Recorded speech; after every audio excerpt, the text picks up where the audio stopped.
सोलापूर महापालिका प्रशासनाकडून बोगस बांधकाम परवाने घेऊन बांधकाम केलेल्या जे बांधकाम आहेत त्याच्या विरोधात आता तोडक कारवाईला जे आहे ते सुरुवात झालेली आहे। आपण आता आहोत सोलापुरातील पाच्छापेठ परिसरामध्ये आणि या पाच्छापेठ परिसरातील मॅजेस्टिक स्क्वेअर बिल्डिंगच्या खाली जे अनधिकृतपणे बांधकाम केल्याचा दावा जो आहे तो महापालिकेकडून करण्यात आलेला होता, त्याच्यावरती आता बुलडोझर जो आहे तो चालवण्यात आलेला आहे। आपण पाहतोय खरं तर मॅजेस्टिक स्क्वेअर बिल्डिंगच्या या जे पार्किंगची जागा होती या पार्किंगच्या जागेमध्ये बेकायदेशीरपणे गाळे उभारण्यात आलेले होते आणि याच्या विरोधात महापालिकेने जे कारवाई जी आहे ती केलेली आपल्याला पाहायला मिळते। नाही तोडक कारवाई जी आहे ती महापालिका प्रशासनाकडून करण्यात आलेली आहे। जवळपास 96 बेकायदेशीर बांधकामं जे आहेत ती या ठिकाणी सोलापूर शहराच्या परिसरामध्ये करण्यात आल्याचा दावा महापालिकेकडून करण्यात आलेला आहे आणि त्याविरोधात कोर्टात देखील याचिका दाखल झाली होती, मात्र कोर्टाने ही याचिका फेटाळून लावलेली आहे। आणि त्यानंतर जवळपास महापालिकेचे 4 कर्मचारी जे अधिकारी आहेत ते देखील जेलमध्ये जाऊन आलेले होते, कारण त्यांनी बोगस बांधकाम परवाने दिलेले होते।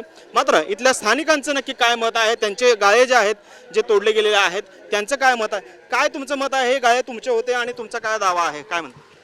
आमचं एवढंच म्हणणं आहे की सरकारशी की जेव्हा आम्हाला हे सगळे बांधकाम परवाने आम्ही बघितले आणि त्याच्यानंतरच खरेदी केलं, ते सगळं झाल्याच्या नंतरनं आम्हाला सांगितलं की बाबा तुम्हाला प्रॉपर्टी कार्ड करण्याची गरज आहे, तर त्यानुसार रीतसर जे गव्हर्नमेंटचे जे रूल्स आहेत त्याच्याप्रमाणे आम्ही याचा प्रॉपर्टी कार्ड पण तयार केला।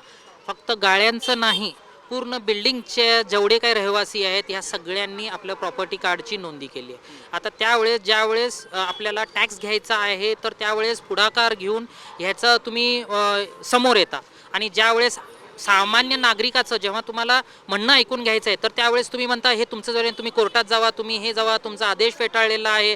आमचे वकील आता कोर्टामध्ये जज समोर हिअरिंग करतायत, सुनवाई करतायत, तर त्याच्यासमोर ह्यांनी काय म्हणतात, नाही ते तुमचं तुम्ही नंतर न बघा, जेव्हा देईल तेव्हा बघेल। आता जेव्हा समजा तो निकाल आमच्या फेवरमध्ये लागला तर त्यावेळेस हे जे झालेलं सगळे जे नुकसान भरपाई हे देणार आहेत का? महानगरपालिका ह्या सगळ्याला देणार आहेत का? नाही देणार। मग देणार नाही तर मग ह्याला जबाबदार कोण आहे? प्रशासनच शेवटी। कारण याच्यामध्ये जे काही डॉक्युमेंटेशन जे आहे हे आम्ही बघितल्याशिवाय आणि आम्ही बँक लोन केले, त्याच्यावर ब्लँक प्रकरण आहे। आता ब्लँक कधी देतं? ज्यावेळेस आपल्या महानगरपालिकेकडनं बांधकाम परवाना मिळाला, त्याच्यानंतर लेआउट मंजुरी मिळाली आणि मेन म्हणजे विशेष म्हणजे ऑक्युपन्सी सर्टिफिकेट आहे आपल्या या बिल्डिंगचा, की असंच नाही आहे की आणि ते काय 1 लाख 2 लाख रुपयाचं लोन नाही आहे, 40-40 लाख रुपयाचं लोन आहे। तर हे असंच मिळतं का? नाही, त्यांनी पण सिटी सर्वे केलेला असणार आहे, तिथं त्यांच्या अधिकाऱ्यांकडनं विचारपूस करूनच आमचं लोन मंजूर केलं, की असं नाही की फक्त वरच आहे, गाळ्यांवर पण लोन आहे। तर ते जे सगळे गोष्टी आहेत ते डॉक्युमेंट्स आहेत आमच्याकडे, इव्हिडन्स सकट आहेत। पण महापालिकेचं मत असं आहे की हे जे काही बांधकाम परवाने दिले गेलेले आहेत तेच मुळात बोगस आहेत आणि त्यामध्ये 4 अधिकारी जे आहेत ते देखील जेलमध्ये जाऊन आलेले आहेत। आणि मग जर का ते जेलमध्ये जात असतील हे महापालिकेचेच अधिकारी आहेत, त्यांचं असं मत आहे की हे बोगस दिलेले आहेत, त्यावरती आपलं काय म्हणणं आहे? ठीक आहे, महानगरपालिकेनी ॲक्शन घेतलं त्यात काय आमचं काय वाद नाही आहे। तुम्ही तुमच्या नियमाप्रमाणे जे काय तुम्हाला योग्य वाटलं ते तुम्ही केलं, पण याच्यामध्ये आम जनतेला काय माहिती आहे की बाबा हा जो डॉक्युमेंट आलेला आहे हा अवैध आहे, ह्याचं कुठं शहानिशा झाली का? ज्या दिवशी जर तुम्हाला कळालं की बाबा खरेदी खत होतं आहे, हे होतं आहे, एक नाही 16च्या 16 फ्लॅटचं खरेदी खत झालं आहे, 4च्या 4 गाळ्यांचं खरेदी खत झालं आहे, त्याचं टॅक्स प्रॉपर्टी कार्ड तयार झाले, तर त्यावेळेस तुम्ही आम्हाला का नाही अडवलं तुम्ही की तुम्ही हे खरेदी करू नका? त्यावेळेसच आम्ही थांबवलं असतं, आम्ही आमचे लोनचे जे पैसे आहेत आम्ही ट्रान्सफर केले नसते, तुमच्याकडनं खरेदी खत 4.5 लाख रुपये भरून आम्ही खरेदी खत पण केलं नसतं तुमच्याकडनं। म्हणजे एवढं सगळे जे आहे टॅक्सेस भरतो, हे सगळ्या गोष्टी आम्ही केले नसतो। हां, पण मग आता जे काही हे बेकायदेशीर ठरवून आणि त्याचा बांधकाम परवानाच बोगस आहे असं महापालिकेने दावा करून त्या ठिकाणी त्याचे आदेश काढलेले आहेत, मग यामध्ये जे अधिकारी जेलमध्ये गेले होते हे अधिकाऱ्यांकडून ही वसुली व्हायला पाहिजे किंवा काय वाटते नक्की? साहेब, हे महानगरपालिकाची जे प्रशासन आहेत ना, जे अधिकारी आहेत त्यांच्याकडून हे पूर्ण घ्यायला पाहिजे आपण। कारण जे अधिकारी बांधकाम परवाने दिले होते कुठले होते? ते महापालिकेचे अधिकारी होते। मग त्यांनी बोगस परवाने दिलेले आहेत का अधिकृत दिलेले आहेत त्याची छानबीन करायला कोण पाहिजे होतं? हां, मग त्यांनी ते अधिकाऱ्याला त्या टेबलावर बसू का दिले?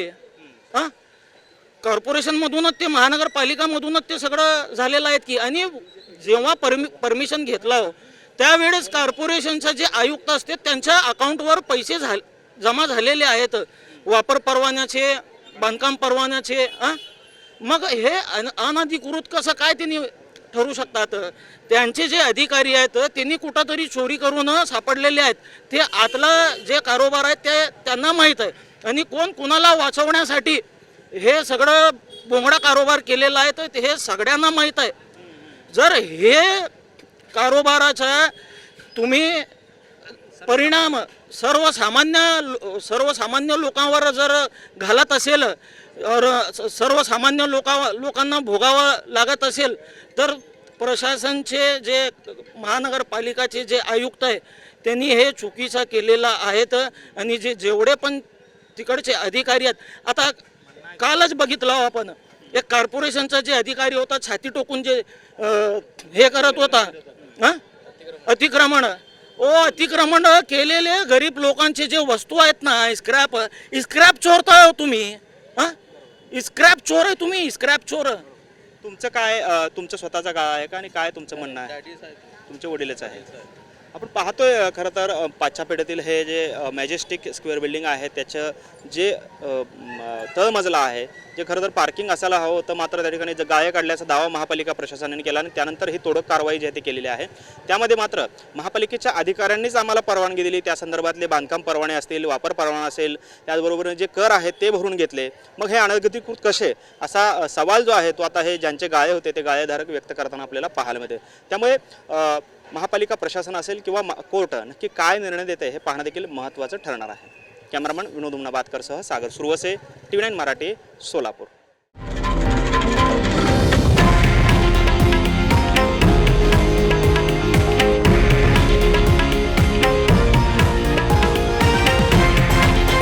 हे आहे देशातील नंबर 1 न्यूज नेटवर्क आणि आपण पाहत आहात TV9 मराठी, एकमेव.